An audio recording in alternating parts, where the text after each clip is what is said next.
대한민국 임시정부 외교관으로 독립활동을 펼친 황교안 지사의 유해가 한국으로 돌아가기에 앞서 지난 토요일에는 마지막 작별의 추모식이 개최됐습니다.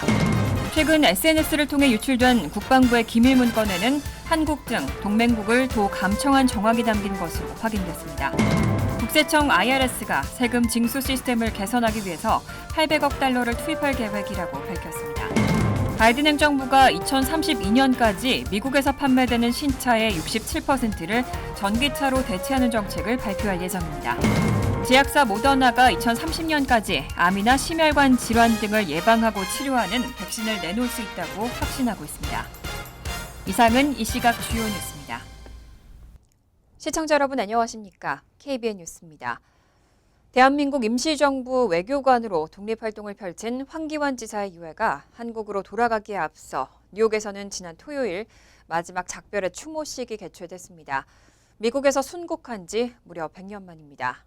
뉴욕 일원의 여러 한인사회 관계자들도 황 지사의 귀국길을 배웅했습니다. 지한샘 기자입니다. 100년 만에 고국 품으로 돌아가게 된 황교안 지사를 위한 추모식이 지난 토요일 오전 뉴욕 한인교회에서 열렸습니다. 조국의 독립이라는 열망을 품고 파란만장한 삶을 살다 젊은 나이에 순국한 황교안 지사. 마침내 고국 땅으로 돌아갈 수 있게 됐다는 소식에 많은 한인들도 황 지사의 귀국길을 함께했습니다. 김의한 뉴욕 총영사, 찰스윤 뉴욕 한인 회장 등 한인사회 관계자들과 황 지사의 유해 봉헌이 이뤄지는 데 기여했던 로버트 홀든 CEO의 추모사가 이어졌고, 황 지사의 묘를 발견한 뉴욕 한인교회 장철호 목사는 추모시로 황 지사를 애도했습니다. 그 향기 만능이 없었기에 그 향기 짙은 것이다. 찬능이 없었기에 더 사랑스러웠어라. 황 지사 유해 봉헌 작업을 위해 미국을 방문한 남궁선 보훈예우국장은 순국 선열들을 예우하는 것은 후손들의 마땅한 도리이기도 하지만 다음 세대가 올바른 역사관과 정체성을 확립하는 데도 중요한 일이라며 해외에 묻힌 다른 애국지사들의 봉헌 작업도 진행 중이라고 밝혔습니다. 해외에서 독립운동을 하시다가 현지에서 이렇게 돌아가셔서 이름도 없이 이렇게 묘에 이렇게 안장된 분들이 있는데 그분들을 국가가 끝까지 책임진다. 어떤 그 비용의 문제를 떠나서 그분들을 한 분에서 찾아서 정부가 마지막까지 해서 저희 국민 묘지에 영면하실 수 있도록 하는 게 저희 국가의 책무고 의무라고 생각합니다.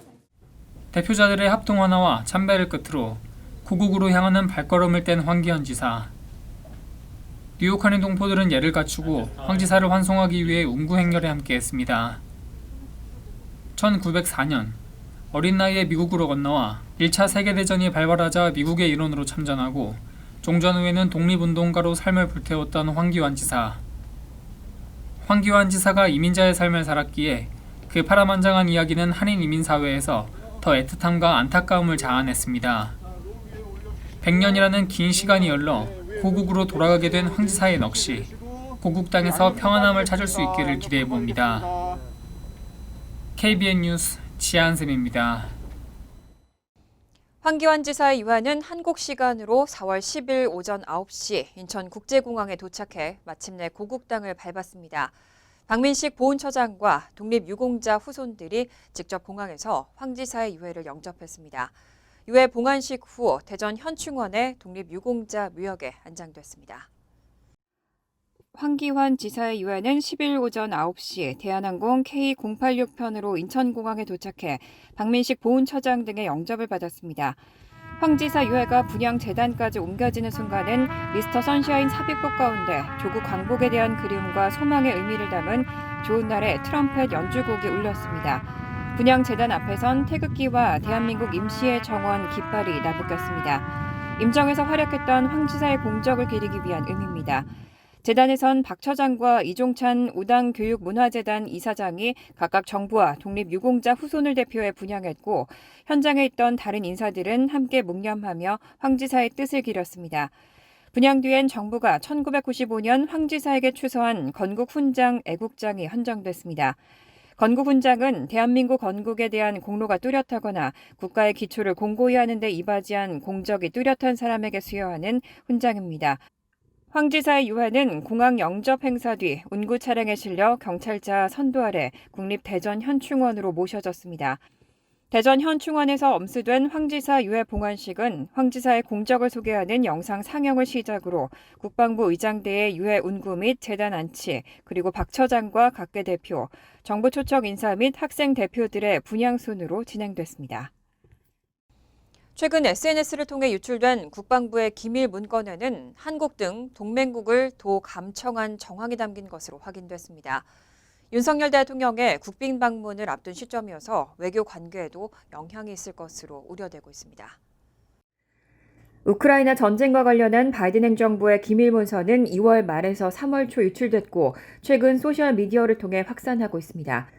유출된 문건의 전체 범위는 확인된 것만 100여 쪽에 달하며 워싱턴포스트가 자체 확인한 50여 쪽의 문서엔 국가안전보장국, 중앙정보국, 국방정보국, 국가정찰국 등 거의 모든 미 정보기관의 정보활동이 담긴 것으로 알려졌습니다.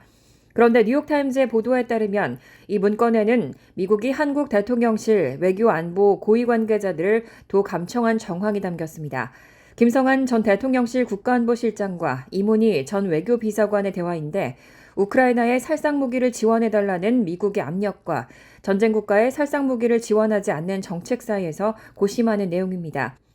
뉴욕타임즈는 이 기밀 문건은 미국이 아시아의 주요 동맹국 중 하나를 염탐하고 있다는 것을 의미하는 신호 정보에 기반을 두고 있다면서 유출된 문서들이 미국과 동맹국들과의 관계를 복잡하게 만들었고 비밀 유지 능력에도 의구심을 불러일으키고 있다고 지적했습니다.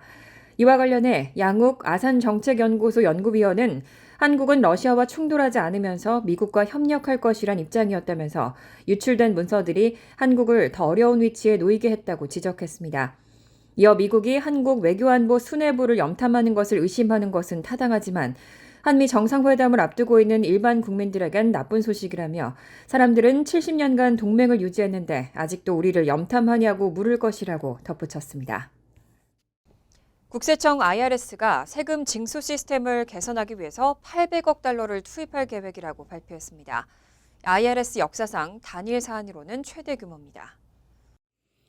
국세청 IRS는 지난 6일 800억 달러를 투자해 세금 징수를 확대하겠다는 계획을 발표했습니다. IRS에 투자되는 이 자금은 바이든 행정부의 인플레이션 감축법에 따라 마련됐는데 이번 투자를 통해 미 징수 세수 7조 달러를 확보한다는 것이 연방정부의 목표입니다.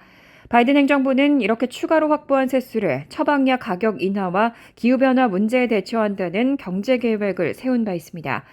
한편 국세청은 이번에 투입할 800억 달러 가운데 절반 이상은 부유층과 대기업이 세금을 피할 수 없도록 감시를 철저히 하는 데 사용될 전망이라고 밝혔습니다. 갈수록 복잡해지는 기업 및 파트너십 수익을 제대로 살필 수 있도록 변호사와 데이터 과학자를 고용하고 대기업 및 고소득 개인을 추적하기 위한 추가 회계사 고용에 집행 자원을 집중할 예정입니다. 현재 IRS 정규 직원 수는 약 8만 명으로 2010년과 비교하면 약 20% 줄었습니다.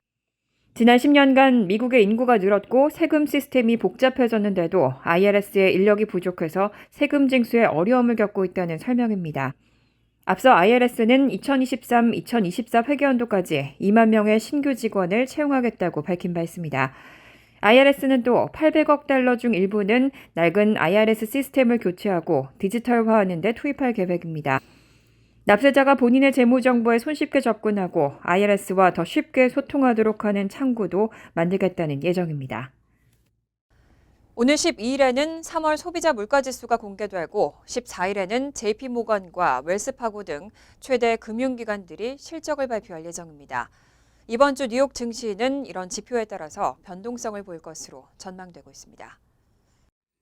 야후 파이낸스 보도에 따르면 오늘 12일에는 3월 소비자 물가지수와 3월 연방공개시장위원회의 의사록이 공개됩니다. 시장은 3월 소비자 물가지수는 전년 같은 달과 비교해 5.2% 상승해 2021년 8월 이후 속도가 가장 둔화했을 것으로 예상되고 있습니다. 근원 소비자 물가지수는 전년 같은 달과 비교해 5.6% 오를 것으로 예상됩니다. 지난주 3월 고용 보고서를 통해 미국 고용이 둔화된 것으로 나타났지만 다음 달 연방준비제도의 추가 금리 인상을 막기에는 불충분할 것으로 전망되고 있습니다. 월가는 오는 5월 2일에서 3일 FOMC에서 연준이 0.25%포인트 금리를 추가 인상할 가능성이 높다고 보고했습니다. 시카고 상품 거래소 페드워치에 따르면 투자자들은 다음 달 연준이 금리를 인상할 가능성을 70%로 전망하고 있습니다.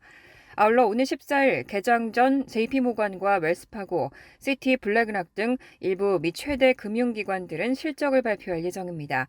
지난달 실리콘밸리 은행과 시그니처 은행 파산으로 인한 파문이 금융기관들에 어떤 영향을 미쳤는지에 모든 관심이 집중될 것으로 예상되고 있습니다.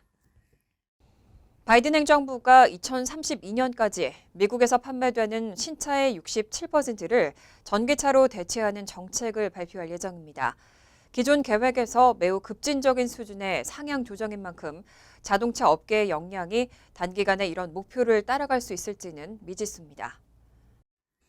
환경보호청은 오늘 12일 디트로이트에서 기후변화 대응을 위해 승용차와 소형 트럭 탄소 배출 규제안을 발표할 예정입니다. 규제안은 전기차 판매 규모와 비중을 명시하는 대신 2027년부터 2032년까지 총 판매 차량의 탄소 배출 한도를 엄격히 제한하고 2032년 전체 차량의 3분의 1을 전기차로 채우는 것을 강제하는 내용을 담았습니다. 2030년까지 미국에서 판매되는 신차의 54에서 60%, 2032년까지는 신차의 64에서 67%를 전기차로 대체하는 정책을 발표할 것으로 전망됩니다. 기준을 충족하지 못할 경우 0.1마일, 갤런당 150달러의 과징금을 판매 대수에 비례해 부과하도록 한다는 방침입니다. 지난해를 기준으로 미국에서 판매되는 신차의 5.8%만이 전기차였고 2021년에는 3.2%였습니다. 앞서 바이든 대통령은 2030년까지 전기차 비중을 50%로 늘리겠다는 기존 계획을 밝힌 바 있었는데 여기서 대폭 더 강화된 목표입니다. CNBC는 이런 내용이 현재 기준 미국의 가장 공격적인 기후 규제가 될 것이라고 밝혔습니다. 많은 자동차 제조업체들이 이미 전기차에 상당한 투자를 단행하고 있습니다. 하지만 이번 계획을 실현하기 위해선 과제가 산적하고 있다는 지적입니다. CNBC는 이런 과제들의 예로 전기차를 위한 충전 인프라가 필요하고 기업들도 합리적인 차량 비용을 유지할 수 있어야 한다고 지적했습니다. 제약사 모더나가 다양한 종류의 종양을 표적으로 한 암 백신을 개발하고 있습니다. 모더나는 2030년까지 암이나 심혈관 질환, 자가 면역 질환 등을 예방하고 치료하는 백신을 내놓을 수 있다고 확신하고 있습니다. 가디언은 제약사 모더나가 2030년까지 암과 심혈관 질환, 자가 면역 질환 등을 예방 치료하는 백신을 내놓을 수 있다고 확신하고 있다고 보도했습니다. 또 전문가들은 암 등 다양한 질환에 대한 획기적인 새 백신으로 수백만 명의 생명을 구할 수 있을 것으로 전망한다고 전했습니다. 모더나 최고 의학 책임자 폴 버튼 박사는 5년 안에는 모든 종류의 질병 영역에 대한 백신을 내놓을 수 있을 것으로 믿는다고 밝혔습니다. 버튼 박사는 우리는 암 백신을 개발할 것이고 그 백신은 매우 효과적일 것이며 수백만은 아니더라도 수십만 명의 생명을 구할 것이라고 밝혔습니다. 또 전 세계 사람들에게 다양한 종류의 종양에 대한 맞춤형 암 백신도 제공할 수 있을 것이라고 말했습니다. 이어 이전에는 치료할 수 없던 희소 질환에 대한 mRNA 기반 치료법이 개발될 것이라며 10년 후에는 질병의 유전적 원인을 파악하고 간단하게 mRNA 기반 기술로 이를 편집하고 치료할 수 있는 세상이 올 것이라고 덧붙였습니다. mRNA 기반 암 백신은 암 환자에게 암세포 특유의 단백질 정보가 담긴 mRNA를 투여해 면역체계의 암에 대해 경고하고 건강한 세포는 파괴하지 않고 암세포만 공격하도록 하는 방식입니다. 버튼 박사는 이런 mRNA 기술은 암, 감염성 질환, 심혈관 질환, 자가 면역 질환, 희소 질환 등에 모두 적용될 수 있다며 이런 모든 분야에 대한 연구가 진행 중이고 모두 엄청난 가능성을 보여주고 있다고 전했습니다. 보름달이 뜰 무렵과 9월 그리고 하루 중 오후 3시에서 4시 때 최근 한 연구 결과 특히 자살이 많은 것으로 나타난 시기입니다. 연구진들은 주변에 우울감이나 알코올 장애 등을 가진 사람이 있다면 자살 예방을 위해서 이 세 시기에 특히 더 관심을 기울여야 한다고 당부했습니다. 인디애나 대학교 의과대학에 따르면 정신과 의사 알렉산더 니콜라스코 박사가 이끄는 연구팀은 2012년에서 2016년 인디애나주 메리언 카운티에서 발생한 자살과 관련된 검시관실 자료를 분석하고 이 연구 결과를 정신의학 저널 디스커버 멘탈 헬스에 발표했습니다.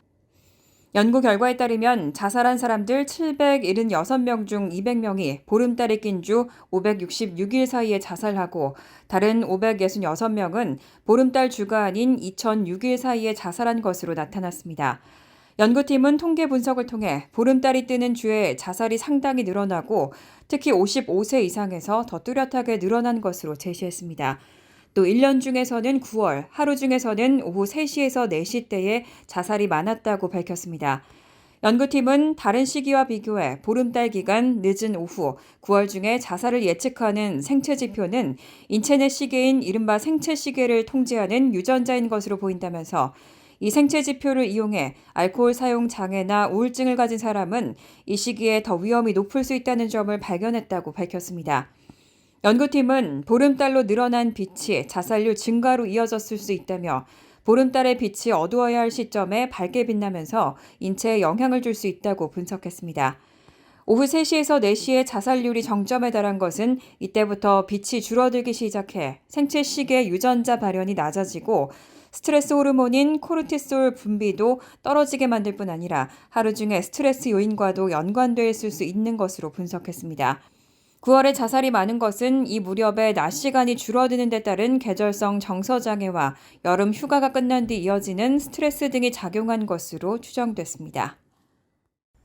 간추린 소식입니다. 한국국제교류재단은 오늘 하버드 내 케네디 스쿨 벨퍼 센터에 $200만 규모의 한국 연구기금을 설치한다고 밝혔습니다.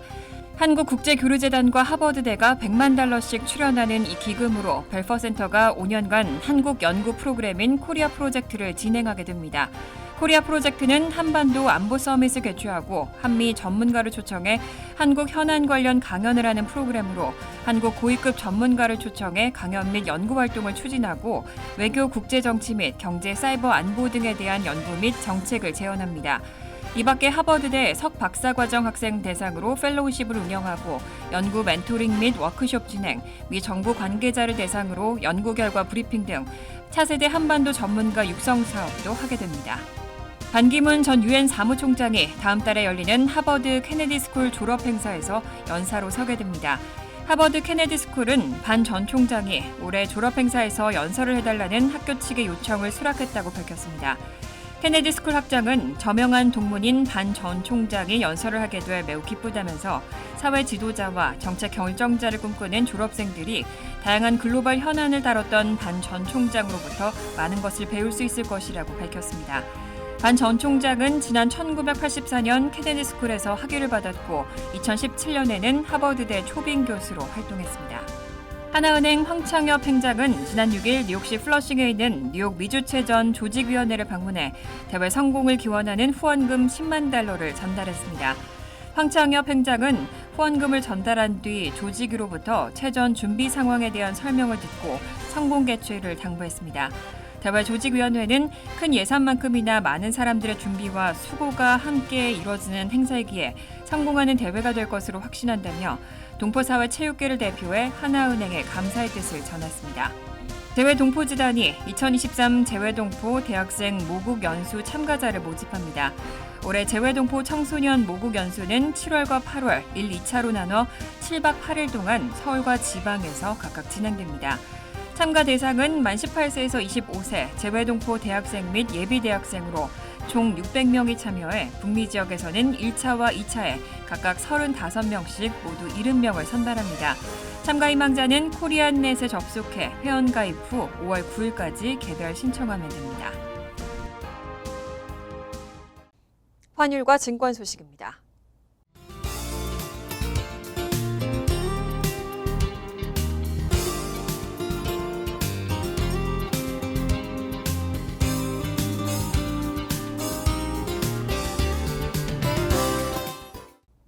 이어서 날씨입니다.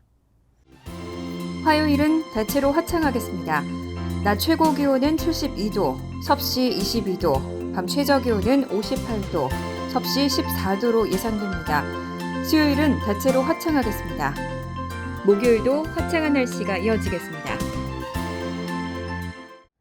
이상으로 KBN 뉴스를 마칩니다. KBN과 함께 즐거운 저녁 되시기 바랍니다.